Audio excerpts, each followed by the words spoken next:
Welcome to our Swedish School online classes, and our today's topic in chapter number 1, that is nature and purpose of business. Our today's question is, what is the role of profit in business? Business में profit का क्या role है, क्या महत्व है? So let's discuss the answer of this question. Survival. First point, survival. Due to profit, a business can survive for a long time in the market. If business is going towards profit, then it is possible for the businessman to go for a long time in the market. So let's read out. Businessman cannot survive in the competitive market without earning profit. Profit के बिना competitive market में नहीं survive कर सकता. Profit is a source of income for every businessman. Profit is means of livelihood for the businessman. तो source of income है. एक businessman की जो आजीविका है वो प्रॉफिट होने से ही चलती है. लॉसेज में अगर जाएगा तो रहना मुश्किल हो जाएगा, उसका जीवन यापन मुश्किल हो जाएगा. Profit is needed to satisfy the needs of businessman and his family members. So profit जरूरी है बिजनेसमैन के खुद के लिए भी, उसके परिवार के पालन पोषण के लिए भी. सो बिजनेस के लिए और बिजनेसमैन के लिए प्रॉफिट उसके सर्वाइवल में हेल्प करता है. Second point, expansion and growth. With the help of profit business can be expanded very easily. As we know, profits are internal source of finance. दो तरह के सोर्स ऑफ फाइनेंस होते हैं, internal और external. Internal जो business के अंदर से ही जनरेट होते हैं, प्रॉफिट है, कोई सेविंग वगैरह है, रिटेन अर्निंग्स वगैरह, तो वो इस तरह के जो सोर्सेज हैं फाइनेंस के, वो इंटरनल सोर्सेज बोलते हैं. एक्सटर्नल जो बाहर से लोन वगैरह लेते हैं किसी भी तरह इन्वेस्टर्स से, कंपनी के केस में अगर शेयर डिबेंचर वगैरह इश्यू करके जो फाइनेंस या फंड्स अरेंज किए जाते हैं, एक्सटर्नल सोर्सेज बोलते हैं उनको.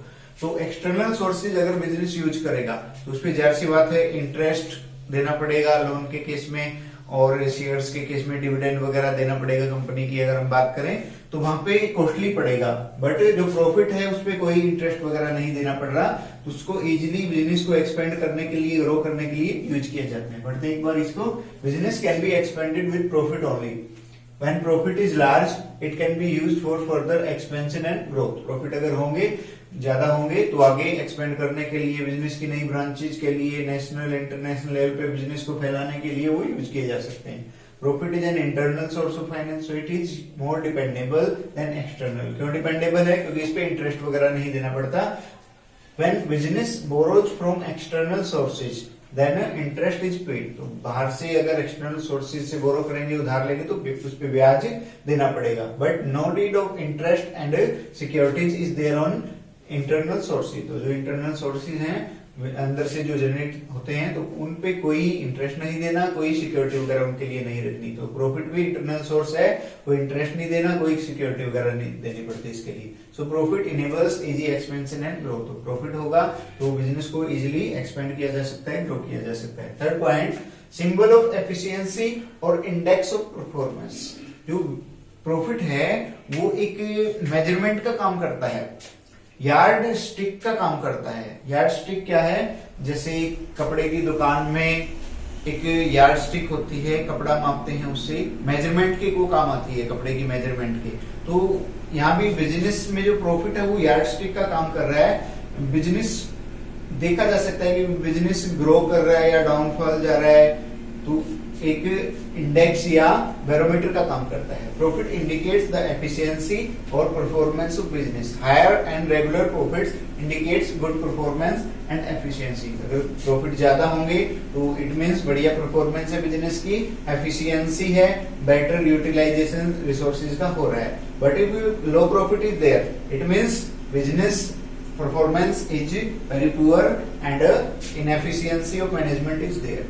सीधी सी बात है, प्रॉफिट अगर होगा तो दिखाएगा कि बढ़िया परफॉर्मेंस है, एफिशिएंसी से मैनेजमेंट काम कर रही है. अगर लॉसेज में जा रहा है, प्रॉफिट नहीं है, इरेगुलर प्रॉफिट है, तो इट मींस पुअर परफॉर्मेंस है और इनएफिशिएंसी मैनेजमेंट की उससे शो हो रही है. Next point, fourth point, reward for bearing risk.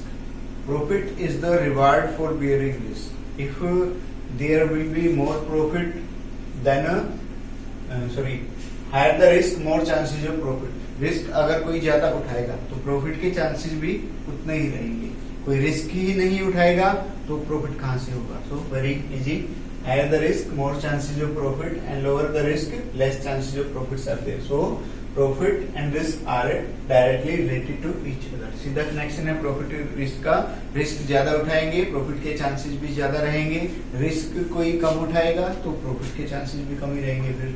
So directly connection is there. And the last point, helps to gain goodwill or reputation. Very simple, if your profit will be more then a good reputation or goodwill, reputation goodwill एक ही बात है। If your profits are more and regular profits are there, then a business will enjoy more and more goodwill in the market, more and more reputation in the market, we can say. It can easily get loans and goods on credit very easily. So very simple, profit अगर ज्यादा होंगे तो market से loan भी आसानी से मिल जाएगा, bank से या फाइनेंशियल इंस्टीट्यूशन से, या गुड्स वगैरह भी उधार में आसानी से मिल जाएंगे मार्केट से प्रॉफिट होंगे तो। But if profit are less, irregular profit are there, then business will face problems in getting loans and goods on credit. जिसी बात है, अगर लॉसेज होंगे या कम प्रॉफिट्स होंगे तो कोई उधार में नहीं देगा, कोई लोन नहीं देगा, तो लोन लेने में या गुड्स उधार में लेने में प्रॉब्लम आएगी उस केस में। So thank you.